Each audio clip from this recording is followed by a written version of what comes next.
My name is Marian Cook, and I live in the city of Pittsburgh at 6745 Forest Glen Road. In Pittsburgh, I'm an urban eco-steward, a tree tender. I serve on the board of the Group Against Smog and Pollution, and I do environmental education under the name of Putting Down Roots, which is an endorser of the Clean Rivers campaign. And I do work with a lot of other environmental organizations. My family's fortunate to be able to live on the edge of Frick Park, and I can tell you the reason in one word: trees. The positive effects of trees on quality of life are numerous and well documented, casting welcome shade in the summer and shielding us from cold winter winds, improving air quality both directly and through reduced energy use, muffling sound from traffic and industry, providing wildlife habitat, shelter, and food sources to maintain necessary biodiversity, affording aesthetic beauty and recreational opportunities. For all these reasons, increasing property values and hence the tax base. And most germane to the issue at hand, trees can contribute substantial reduction in erosion and flooding. As we've settled into our home, we've been renovating it using as many green approaches as possible. In addition to things like photovoltaic panels, passive solar design, insulation, local wood and stone, and recycled, reused, and salvaged materials, we've implemented many methods of rainwater harvesting and storage on our own property in order to reduce our impact on the watershed and get a lot of use out of Pittsburgh's significant rainfall while we're at it.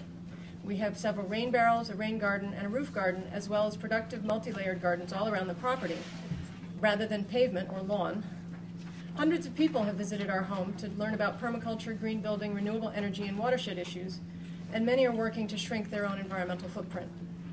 Sewer overflows are more than inconvenient and unhealthy, they are dangerous. I was caught in street flooding the same afternoon that 4 people died on Washington Boulevard.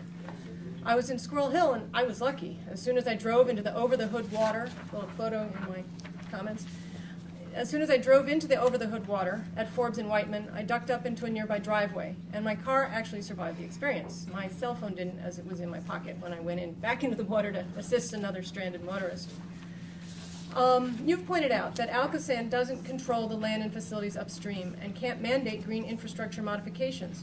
But through rate setting, discounts, and other incentives, you can certainly encourage greener, more distributed solutions such as permeable pavement, rainwater harvesting and storage, green roofs, increased open space and vegetation, and generally wiser, more affordable, and more sustainable development. And like trees and rainwater harvesting for crops and landscaping, most of these approaches have many other benefits as well.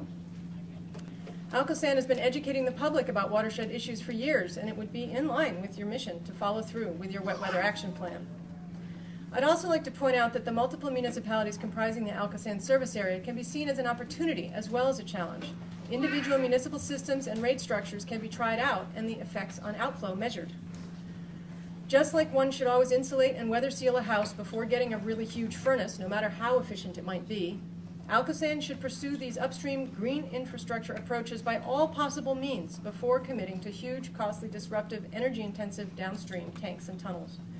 Thank you for your time and consideration, and I hope that you're able to reconsider your draft wet weather plan with more diverse avenues such as differentiated rates and other incentives to implement the green infrastructure that will benefit our region in so many ways. Thank you.